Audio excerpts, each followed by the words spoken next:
आइए, सुनिए, देखिए, समझिए सनातन सत्य।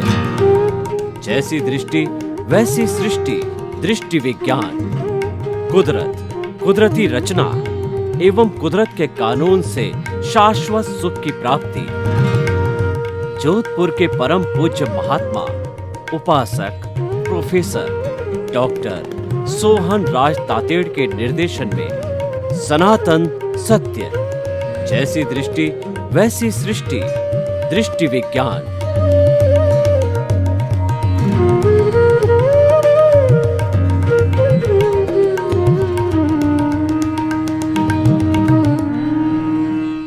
भाइयों और बहनों, मातृशक्ति को नमन। आज का हमारा अति सुंदर विषय समय प्रबंधन कलात्मक जीवन। देखिए, दो शब्द आ रहे हैं, एक तो समय प्रबंधन, एक कलात्मक जीवन। पहले हम दोनों की परिभाषा करते हैं कि समय प्रबंधन का अर्थ होता है टाइम मैनेजमेंट।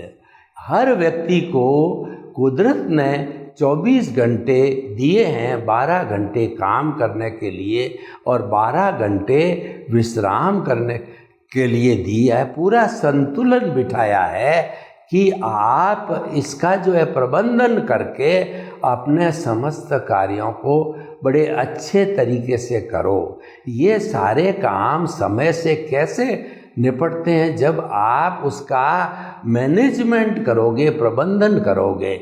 देखिए कि हमारे कोई घर में फंक्शन होता है, उसके कुछ दिन पूर्व हम सूची बना करके और एक एक विषयों की चेक लिस्ट बनाते हैं और फिर जो काम हो गया उसको राइट करते जाते हैं।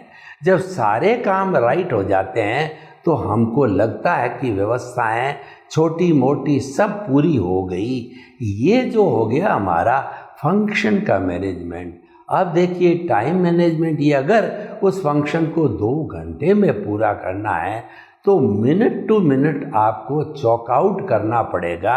यानी कि जो 2 घंटे का जो स्पीकर्स का जो है आपने जो है पूरी लिस्ट बनाई है, तो जो एंकर होता है उसको ये कंट्रोलिंग पावर, टाइम मैनेजमेंट आना चाहिए कि 2 मिनट के बाद उसको रिक्वेस्ट करे, सर आपका टाइम हो गया। 5 मिनट वाले को 5 मिनट का करे, 10 मिनट वाले को 10 मिनट का करे। ऐसा नहीं कि ये वीआईपी है तो बोलता जाए, क्योंकि ये समय प्रबंधन नहीं होता है, क्योंकि सबको चांस देना होता है। ठीक इसी तरह से समय प्रबंधन कब होगा कि early to bed and early to rise. ये हमारा मुख्य जो है वो दिनचर्या होनी चाहिए। आप टाइम से सो, आप जैसे 10 बजे सो गए और आपको जो है 8 घंटे की निद्रा आराम से आ गई, 6 बजे उठ करके अपना काम करते रहो। इस तरीके से ये टाइम मैनेजमेंट है। और टाइम मैनेजमेंट को करने के लिए आप प्रतिदिन की जो है अपनी डायरी में सूची रखो। First priority, second priority, third priority, fourth और फिफ्थ। इसको कहते हैं असाइनमेंट ऑफ द प्रायोरिटीज़। ये आपने असाइनमेंट कर दिया तो जैसे अति आवश्यक कार्य था कि पहला आपके माता पिता को हॉस्पिटल चेक कराना फर्स्ट नंबर था, तो सबसे पहले वहाँ जाइए और उनको दवाई वगैरह लाके घर लेके आइए।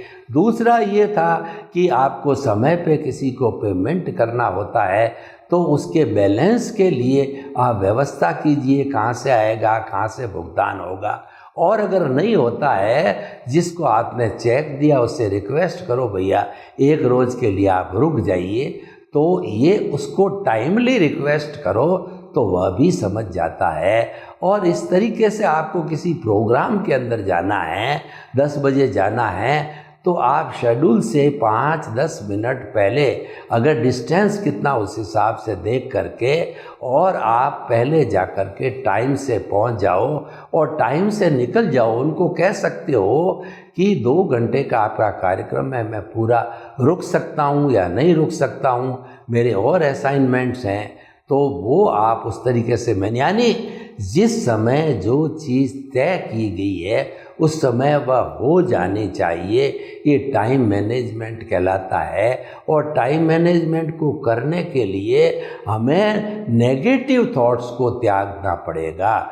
कोई सामने वाला व्यक्ति अनावश्यक रूप से बोल रहा है और वह कुछ भी कर रहा है तो आपको उसमें जो सार की बात होती है, जो आपको करने का होता है, वही सुनिए, शेष को अनसुना करके निकाल दीजिए ताकि कि आपका टाइम वेस्ट नहीं हो। क्योंकि उसकी तो आदत है, उसका तो कोई लाइफ का टाइम मैनेजमेंट नहीं है, आपके तो है, तो आपको इग्नोर करना पड़ेगा। जो फालतू की चीज़, लोग क्या होते हैं कि जो नेगेटिव थिंकिंग वाले होते हैं वो 90% फालतू का काम करते हैं, फालतू की बातें करते हैं। और जो पॉजिटिव थिंकिंग वाला होता है वो 90% काम की बात करता है और यूँ 5-10% जो है वो आगे पीछे भी हो जाती है। क्योंकि टू एयर इज़ ह्यूमन, मनुष्य गलती का पुतला है, गलती होना संभव है।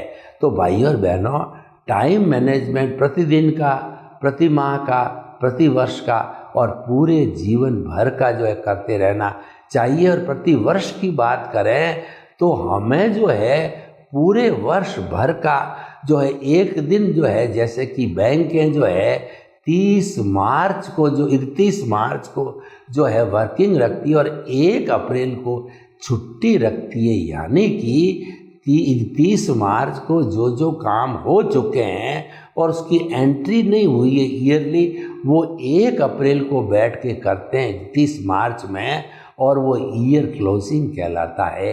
एक दिन पेंडिंग वर्क को निपटाने में कहलाता है। तो उसी तरह से ईयरली टाइम मैनेजमेंट आप करिए कि मैंने आध्यात्मिक कार्य कितना किया, मैंने जो व्यवहार जगत का जो कार्य किया है उसके अंदर कितना मैं सफल रहा, किन लोगों के साथ जो मैंने कष्ट दिया है तो उनसे व्यक्तिगत रूप से क्षमा याचना कीजिए। साल भर में संवत्सरी करके एक कार्यक्रम आता है, उस दिन जिन जिन के साथ में हमने किसी को दुख पहुंचाया है तो उनसे जो है हम क्षमा याचना करते हैं, क्षमा देते हैं, क्षमा लेते हैं। तो क्षमा देने और क्षमा लेने से गांठें नहीं पड़ती है। रही मन धागा प्रेम कार मत तोड़ो, छिटकाए टूटे फिर ना मिले और मिले गांठ पड़ जाए। यानी कि हमारे जो आपस में क्षमा याचना करने से शुद्धिकरण हो जाता है, गांठें नहीं पड़ती। किसी धागे के अंदर जब गांठें ज़्यादा पड़ जाती है तो उसको सुलझाया नहीं जाता है। उसी तरह से हमारे क्रोध, मान, माया, लोभ, राग, द्वेष, ये 18 तरह के नेगेटिव थॉट्स है। मैं आपको बता देता हूँ, प्राणातिपात, मर्शावाद, अदत्ता दान, मैथुन, परिग्रह, क्रोध, मान, माया, लोभ, राग, द्वेष, कलह, अभ्याख्यान, प्रशून्य, पर परिवाद, रति अति और शल्यपात, ये 18 नेगेटिव थॉट जो हमारी भारतीय संस्कृति में बताए गए हैं, ये सारी नेगेटिविटी है। तो ये हो जाती है तो क्षमा वीरस्य भूषणम, क्षमा जो है वीरों का आभूषण होता है। और वीर वही होता है जो क्षमा करता, कायर क्षमा नहीं कर सकता है। कायर दुबला भी होगा तो वो कोशिश करेगा कि उसको वो बदला लेने की कोशिश करेगा, लेकिन क्षमा वीर होगा, वह बदल कर बताएगा, वह माफ़ कर देगा, वो उसको क्षमा कर देगा। तो भाई और बहनों, हम आपको बतलाना चाहते हैं कि टाइम मैनेजमेंट बहुत ही सुंदर चीज़ है। अब कलात्मक जीवन की बात करते हैं। कलात्मक जीवन क्या होता है कि हर प्राणी जन्म लेता है और अपने कर्मों के अनुरूप जो है भुगतान करके वह एक दिन चला जाता है। ये तो आया राम गया राम, रूटीन की बात होगी, जन्म जन्मांतर से हम करते आए हैं। लेकिन क्योंकि मानव जीवन मिला है, मानव जीवन अति दुर्लभ है, मानव जीवन एक पारस मणि है, एक जो है कहना चाहिए कि वो हमारा जो है वो चिंतामणि रत्न है। वह हमारा नंदन वन है, वो वैतरणी नदी है, वो कामधेनु है। तो ये जो है वो इतना उपयोगी जीवन है कि इस जीवन का हम सार्थक उपयोग करें तो सनातन सत्य के माध्यम से शाश्वत सुख की नींव लगाना चाहते हैं। कलात्मक जीवन वह होता है कि शाश्वत सुख तुरंत उस जन्म में मिलना बहुत मुश्किल है, पर नींव लग जानी चाहिए। नींव लगने का अर्थ ये कि हमको सम्यक दर्शन की प्राप्ति हो जानी चाहिए। सम्यक दर्शन जो है हमारे पुण्योदय से, भाग्योदय से, कर्मों के शिथिल होने से मिल सकता है, या ज्ञानी पुरुष की कृपा से भी मिल सकता। हमारा पुण्योदय हो तो हमको वैसे ज्ञानी पुरुष सद्गुरु मिल जाते हैं कि गुरु बिना ज्ञान नहीं होता है। गुरु प्रशिक्षण देता है। गु का मतलब अंधकार, रू का मतलब दूर करने वाला। गुरु वह व्यक्ति होता है जो अज्ञान रूपी अंधकार को दूर करता है। एक छोटा सा दीपक है, उस दीपक को प्रकाश की उपमा दी है। उसको घना अंधेरा हो शताब्दियों का, उस दीपक को जला दो, वो सारे तिमिर को हर लेता है, क्योंकि वह स्व पर प्रकाशक होता है। तो उसी तरीके से हमारा जो ज्ञान है वो स्व पर प्रकाशक है। उसके माध्यम से जो है हम बहुत कुछ प्राप्त कर सकते हैं। तो भाइयों और बहनों, हम आपको बताना चाहते, कलात्मक जीवन वह होता है जिसमें अज्ञान इरेज हो और सम्यक ज्ञान, सम्यक दर्शन की बढ़ोतरी होनी चाहिए। और ये कब होता है कि हम मिथ्या ज्ञान, मिथ्या दर्शन और मोहनीय कर्म को समझ करके इस अज्ञान का त्याग करने की कोशिश करें। अज्ञान का नाश ही सच्चा नाश है, अज्ञान का त्याग ही सच्चा त्याग है। हम कहते हैं कि जो आप खाने का त्याग कीजिए, पीने का त्याग कीजिए, धन का त्याग कीजिए, आप जो स्त्री का त्याग कीजिए, आप साधु बन जाइए। और त्याग त्याग त्याग की बहुत लंबी श्रृंखला है, परंतु हमारे सनातन सत्य के अंदर सच्चा त्याग है वह अज्ञान का त्याग है। सच्चा नाश है वह अज्ञान का नाश है। उसी से ही मुक्ति है और आपको समर्पण करना है भक्ति मार्ग से। तो कुदरत को करिए, वही आपकी माँ है। कुदरत को समर्पित हो जाएंगे तो कुदरत के कानून का पालन होगा। और कुदरत के कानून का अर्थ है कि आप हमेशा निमित्त भाव में रहोगे। जब आप निमित्त भाव में आ जाते हो तो आपके तीन साथी और जो है निमित्त, निर्दोष, अकर्ता और शुद्ध आत्मा भी सब जो है वो प्रज्ञा की टीम बन जाती है। और वो प्रज्ञा उनको साथ में लेकर के और सम्यक ज्ञान, सम्यक दर्शन का डेवलपमेंट करवाती है। प्रज्ञा क्या करती है कि जब कभी भी हम जो हमारा उदय प्रारब्ध चल रहा है उसके प्रभाव में आ जाते हैं, उसका फोर्स बहुत तेज हो जाता है, तो हम उसके साथ तन्मयाकार हो जाते हैं। प्रज्ञा हमको खींच करके केंद्र में लाती है। तुम्हारे को तो सिर्फ आत्मा की उपासना करनी है, तुम्हारे को प्रकृति के साथ नहीं मिलना है। केवल शुद्ध आत्मा स्वरूप जो है, अज्ञान शुद्ध आत्मा स्वरूप जो आत्मा है उसकी उपासना करनी है। तो भाइयों और बहनों, ये प्रज्ञा जागृत हो जाती है, वह हमको जो है देहाध्यास तुरंत हटा देनी चाहिए। देहाध्यास है वो अज्ञान है, और जो ये सघन होता जाएगा त्यों त्यों हम जो है वो भवांतर करते रहेंगे। और प्रज्ञा की जागृति चलती रहेगी तो हमारी जो जागृति का दीपक है वो जलते जलते 15% से जो ऊपरी लेवल है, यानी 48 मिनट पर हम आत्मा से इर्द गिर्द से इधर उधर से कहीं नहीं होते हैं। लगातार उसके साथ के अंदर हम तन्मयाकार हो जाते हैं 48 मिनट के लिए। वह हमारी अवस्था होती है, वो अंतिम पुरुषार्थ केवल ज्ञान की अवस्था होती है।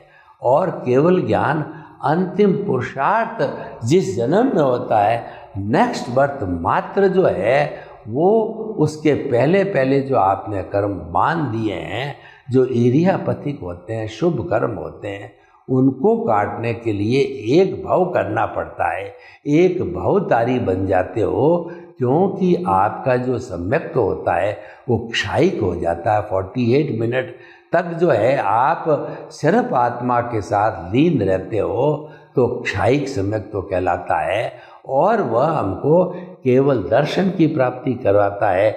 अगले जन्म में हम केवल ज्ञान की प्राप्ति करके सिद्ध बुद्ध मुक्त बन करके और अपने आत्मा को प्राप्त कर लेते हैं, अपने अस्तित्व को प्राप्त लेते हैं। फिर ये प्रकृति समाप्त हो जाती है।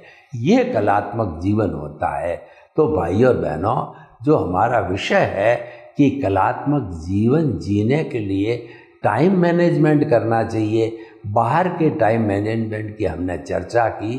अब भीतर का टाइम मैनेजमेंट क्या है कि आपके सामने जो भी संजोग आते हैं उन संजोगों के अंदर जो है आप कुदरती रचना को देखो।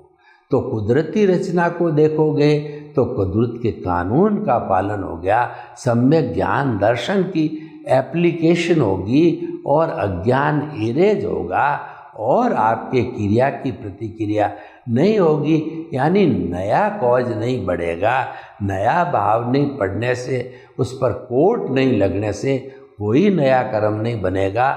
और पहले वाला जो चल रहा है वो तो ऑटो मोड से जो है ऑलरेडी डिस्चार्ज हो रहा है। उसमें हमको न तो कोई प्रयास करने की आवश्यकता है, न कोई देखने की आवश्यकता है। वो तो ऑटो मोड से जो है वो प्री डेस्टिन रूप से अपने आप चलता है। लेकिन जब हम क्रिया की प्रतिक्रिया करते हैं तब हम उसके साथ तन्मयाकार हो जाते हैं, तो हमारा अज्ञान सघन होता है। हमें अज्ञान को मिटाना है।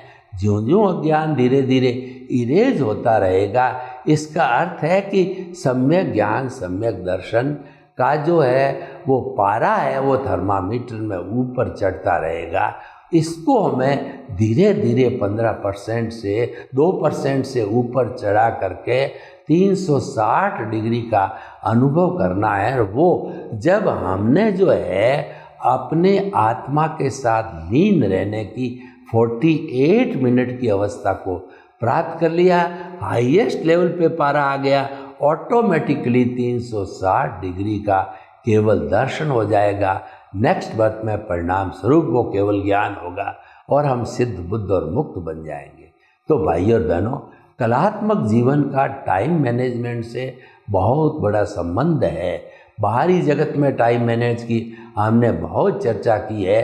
अब भीतरी जगत का टाइम मैनेजमेंट की बात करें हम, तो कुदरती रचना तो हमारे करते करते ऑटोमेटिकली हमारे सामने मन वचन काया की क्रिया के साथ में आती रहेगी। वहाँ पर आप सम्यक ज्ञान दर्शन की एप्लीकेशन करो और आप निश्चिंत रूप से बैठे हुए हो तो शुद्ध आत्मा का चिंतन करो कि मैं शुद्ध आत्मा हूँ, मैं शुद्ध आत्मा हूँ। आप मानसिक रूप से ये जाप करते रहो, मैं शुद्ध आत्मा हूँ, मैं शुद्ध आत्मा हूँ, मैं शुद्ध आत्मा हूँ, मैं मन वचन काया से मुक्त ऐसा शुद्ध आत्मा हूँ। मन आपने श्वास भरी, मन वचन काया से मुक्त और श्वास को छोड़ा, मैं शुद्ध आत्मा हूँ। मन वचन काया से मुक्त ऐसा मैं शुद्ध आत्मा हूँ।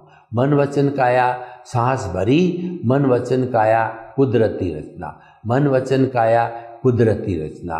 और उसके बाद में सांस भरा, मन वचन काया कुदरती रचना से मुक्त, सांस को छोड़ने के साथ शुद्ध आत्मा हूँ। मन वचन काया जो कुदरती रचना से मुक्त ऐसा मैं शुद्ध आत्मा हूँ। यानी कि आपका सारा चिंतन है वो कुदरती रचना के, आपका सारा चिंतन आत्मा के इर्द गिर्द रहा, क्योंकि आपने जो कुछ हो रहा है उसको कुदरती रचना माना। उसके साथ के अंदर आप तन्मयाकार नहीं हुए, लिप्त नहीं रहे। आपने प्रकृति और पुरुष को बिल्कुल अलग रखा और अलग रखने से ही ये परिणाम आया और हम धीरे धीरे जो है वो आगे बढ़ते रहते हैं। तो भाइयों और बहनों, जो आज का विषय है समय प्रबंधन एक कलात्मक जीवन है। बाह्य जगत की बात करें तो जो व्यक्ति टाइम मैनेजमेंट करता है वह आदि व्याधि उपाधि में समाधि अनुभव करता है, क्योंकि टाइम मैनेजमेंट पे समय से भोजन करेगा, समय से वो नींद लेगा, समय पर काम करेगा। तो सारा जब समयबद्ध होता है तो हमारे इस दिमाग के भीतर एक बायोलॉजिकल क्लॉक होती है, वो ऑटो मोड से चलती है। आप अगर 4 बजे उठना चाहते हो तो उस जो है वो जो हमारी जो क्लॉक है उस क्लॉक को जो आप कह दोगे तो 4 बजे वह उठा देगी।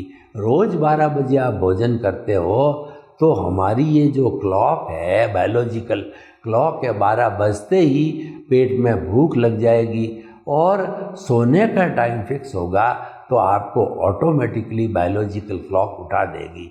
यानी टाइम मैनेजमेंट करने से सबसे बड़ा फ़ायदा ये है कि हमारे मन वचन और काया रूपी ये जो शरीर है वह भी मैनेजमेंट के का जो है वो कहना चाहिए कानून में आ जाता है, मेंटेन करने लग जाता है।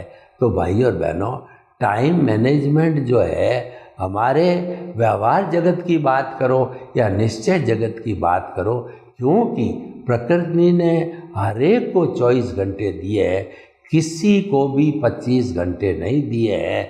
बड़े बड़े प्रधानमंत्री राष्ट्रपति को भी 24 घंटे है, कुबेरपति बड़े को भी 24 घंटे हैं, एक मजदूर को भी 24 घंटे है। उस 24 घंटे का सदुपयोग कैसा किया जाए? कई लोग दुरुपयोग करते हैं तो वो सोते रहते हैं, गप्पे मारते रहते हैं, ताश खेलते रहते हैं, उनका कोई टाइम मैनेजमेंट नहीं है, उनकी उठने की सोने की कोई फिक्स टाइम नहीं है, कोई भी कार्य फिक्स टाइम पर नहीं करते हैं, आगे पीछे करते हैं, तो वो लोग बहुत दुखी रहते हैं, तनावग्रस्त रहते हैं और वो नेगेटिव थिंकिंग वाले हो जाते हैं। ऐसे व्यक्ति जल्दी बीमार पड़ते हैं, आत्मविश्वास को खो देते हैं और अपना काम नहीं कर पाते, तो उसकी प्रोग्रेस नहीं होती है, उनको जो जीवन के अंदर कोई अहमियत नहीं मिलती है। ठीक है, टाइम पास करने की बात है, जब तो हर प्राणी जन्म लेता है और अपने कर्मों का भुगतान करके चला जाता है, लेकिन जाने से पहले कुछ पद चिन्ह छोड़ के जाइए, तब मालूम पड़ता है कि इन्होंने कलात्मक जीवन जिया, इन्होंने टाइम का मैनेजमेंट किया, जब इस अवस्था को प्राप्त किया। तो इसीलिए भाई और बहनों, ये सूत्र हमें ध्यान रखने चाहिए। और देखिए कि हम जितने भी जो है काम करें हमारे जीवन के अंदर, तो लघुतम भाव से करना चाहिए। यानी आप अपने आप को विश्व की संपूर्ण आबादी से अपने आप को सबसे छोटा मानिए, ये लघुतम भाव है, और आप अहंकार करने लग जाते हो कि मैं इतना कुबेरपति, मैं बड़ा लेखक, मैं इतनी पुस्तकें लिखने वाला, मैं इतना एंकरिंग करने वाला, मैं राष्ट्रपति, मैं प्रधानमंत्री, मैं क्या नहीं कर सकता हूँ, मैं सब कुछ कर सकता हूँ। तो इस अहंकार की वजह से जो है आप धीरे धीरे जो है पिछड़ते जाएंगे, क्योंकि ये अहंकार जो है आपको आगे बढ़ने नहीं देगा, आपको गिराता ही जाएगा। आपने देखा कि राम और रावण दोनों का आपस में युद्ध हुआ, दोनों का आपस के अंदर जो सीता माता के हरण के कारण जो कहना चाहिए कि उनके बीच के अंदर दरार आई, तो उसका कारण ये है कि उसने जो है माँ सीता का हरण किया, तो रावण को डिफीट खानी पड़ी, क्योंकि वो गलत रास्ते पर था। न तो कलात्मक जीवन जी रहा था, जबकि ज्ञानी पुरुष था, वो समस्त वेदों का ज्ञाता था, 9 ग्रह जो है उसकी सेवा करते थे, इंद्र उनकी सेवा में हाजिर रहते थे। तो सब कुछ होने के बावजूद भी जो है उसने कलात्मक जीवन नहीं जिया, उसने अपने जीवन में टाइम मैनेजमेंट नहीं किया, अनीति करी। इस कारण से जो है वह जो है वो शाश्वत सुख को कहिए या अपने जीवन का जो टारगेट होता है उसको वो प्राप्त नहीं कर सका।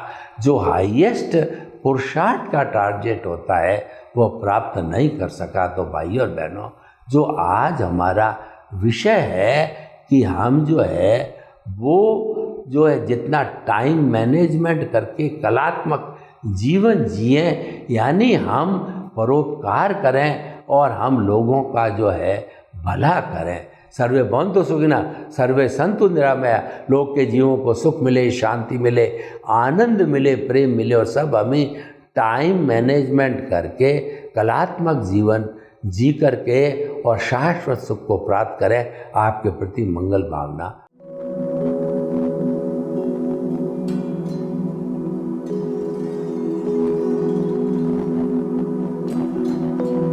एक ऐसा अंतर्राष्ट्रीय ख्याति प्राप्त मानव जो गुरु प्रेरणा से पिछले 20 वर्षों से वानप्रस्थ जीवन जीते हुए 24 घंटे मानवता की सेवा में संलग्न है। एक ऐसा मानव जो अभी राष्ट्रीय, अंतर्राष्ट्रीय टीवी चैनलों पर 7,500 एपिसोड के माध्यम से सनातन सत्य, आत्मविज्ञान एवं पुनरुत्थान व्यवहार एवं निश्चय जगत के जीवनोपयोगी विषयों पर हृदय स्पर्शी प्रवचन कर चुका है। उस मानव का नाम है महात्मा उपासक प्रोफेसर डॉक्टर सोहन राज तातेड़।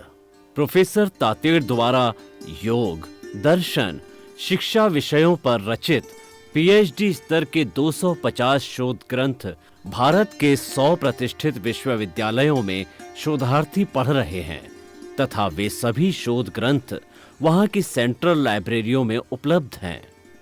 महात्मा सोहन राज ने अभी तक हजारों स्कूलों, कॉलेजों, विश्वविद्यालयों एवं संस्थाओं में सेमिनार, वर्कशॉप, कैंप लगाकर लाखों विद्यार्थियों को योग, दर्शन, शिक्षा का प्रशिक्षण देकर उन्हें सुसंस्कारित किया। डॉक्टर तातेड़ ने भारतीय संस्कृति उत्थान के 4000 से अधिक समसामयिक विषयों पर आर्टिकल लिखकर ऑनलाइन जर्नल, पत्रिकाओं, वेबसाइट्स पर प्रकाशित किया, जिसका उपयोग लाखों पाठक कर रहे हैं। उपासक तातेड़ के 5000 से अधिक आज का सुविचार, आज का शुभ संदेश, आज का मंगल भावना योग आदि चिंतन websites, Twitter, blogger, Facebook, YouTube माध्यमों से लाखों लोग अपना जीवन निर्माण कर रहे हैं। मानवता के मसीहा ऐसे महामानव महात्मा सोहन राज तातेड़ के प्रोफाइल को अभी तक विश्व के 20 लाख दर्शक यूट्यूब पर, 12 लाख गूगल पर एवं लाखों दर्शक फेसबुक, ब्लॉगर, ट्विटर और इंस्टाग्राम पर देख चुके हैं।